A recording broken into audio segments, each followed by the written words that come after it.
I'm just standing there taking pictures in the museum. She walked up to me, obviously very angry.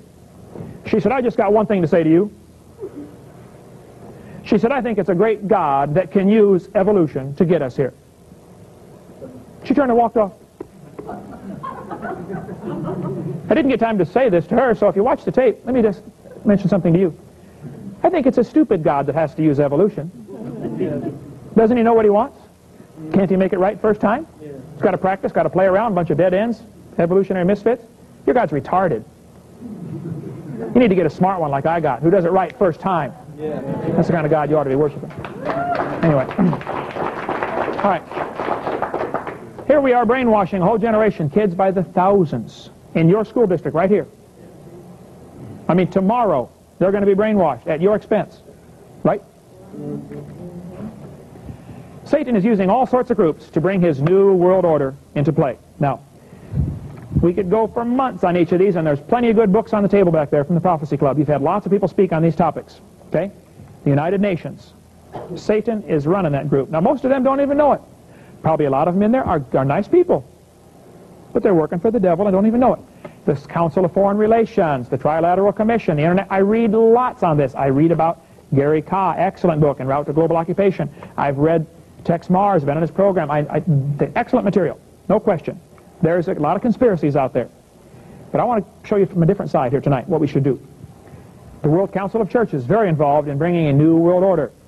The Masonic Lodge, probably one of the key players. Now, the average guy in the Masons doesn't know what he's in. He thinks he does. But there's a secret club inside that secret club. They use that as their recruiting grounds because they know they have to keep quiet. They've taken all these oaths, you know. Yank my liver out and beat me on the head with it. Right? Tie me down by the lowest tide, you know, onto a stake and cut my guts open and let the birds come eat me off the stake. Dumb oaths they take. Any Christian ought to get out of that group. But you can get in the Masonic Lodge and get clear up to 32nd degree and not know what you're in. You'll think it's a do-gooders club. And they do a lot of good for the community. I don't argue with that. But when you get to 33rd degree, you start to find out, wow, this is a satanic organization. Oh, sure is. All this time we've been talking about God, they're talking about Lucifer as God. Albert Pike ought to know. He was the leader of the entire Masonic Lodge.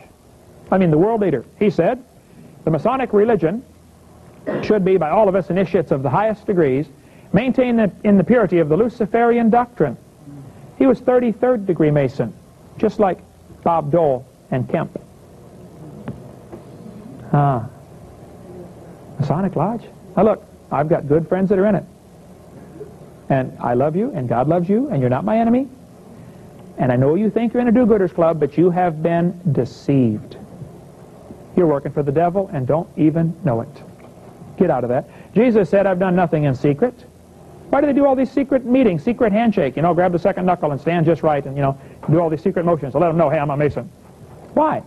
Jesus didn't do anything in secret. Did it openly. I think we need to come out from among them, be separate, saith the Lord. 2 Corinthians chapter 6. On the back of your dollar bill, there's an interesting symbol. You ever seen that before? You know what that says in Latin? Annuit queptis norbis ordo secularum, announcing the birth of the new world order without God.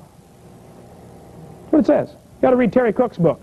You've got it back there, don't you? Borrowed on the table? His new one, right? It's about yay thick. About the all-seeing eye and what it means and how it all ties in with the new world order. Ooh, Terry Cook got some great stuff on this. And I know all this stuff. I don't know it all, but I know a lot of it. I read a lot of it. But there's more to the picture that we're not seeing, I'm afraid. This pyramid's a fascinating building. We could go for a couple of days on this subject. You know, it's got 13 rows of stones representing the 13 blue lodges of the Masonic Lodge. You know, there's 32 feathers on the bird, 32nd degree Mason. 13 arrows, 13 berries, 13 stars. It's not because of the 13 colonies. Because of the Masonic Lodge. That's the purpose. By the way, the all-seeing eye represents Lucifer, the light bearer, the enlightened one.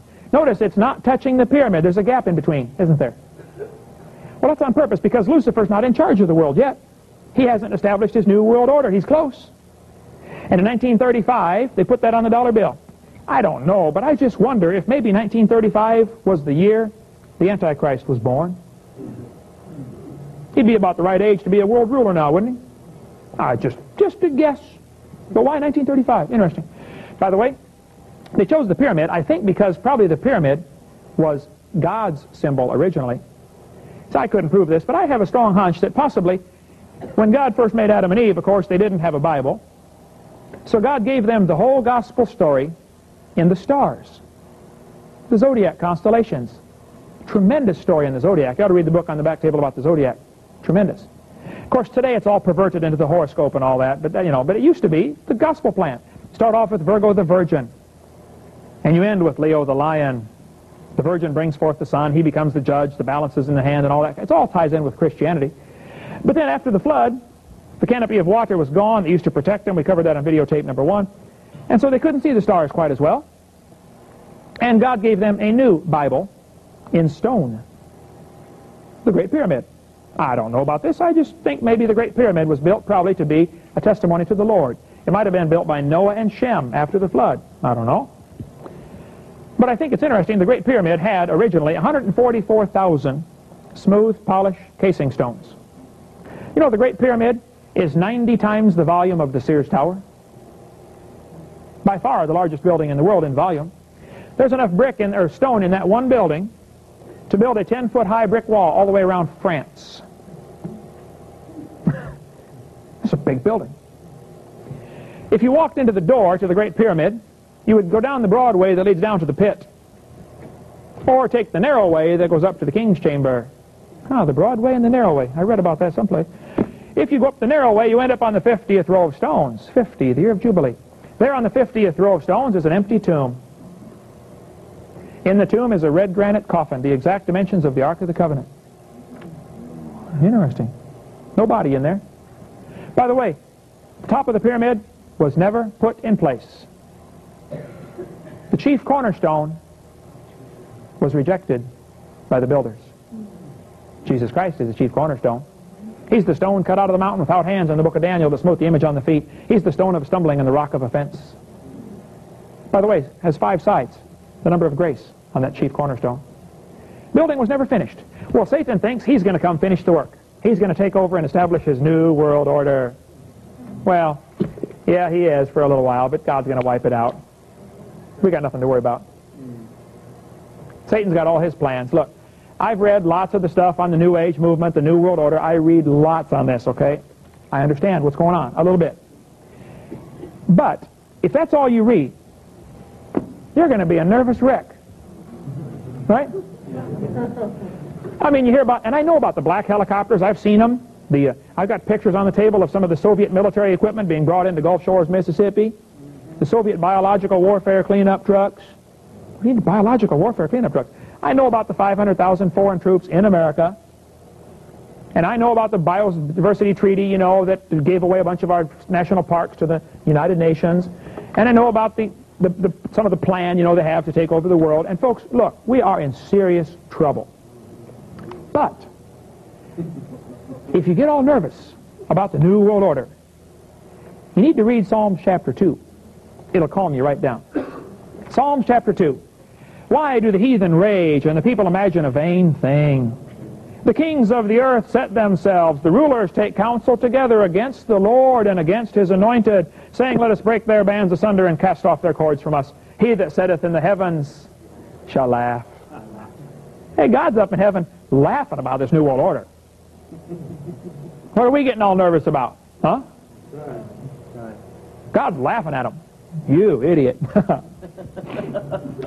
He's busting a gut, man. This is hilarious. Look at these guys. They think they're going to rule the world. I'll show them. What should we do? Well,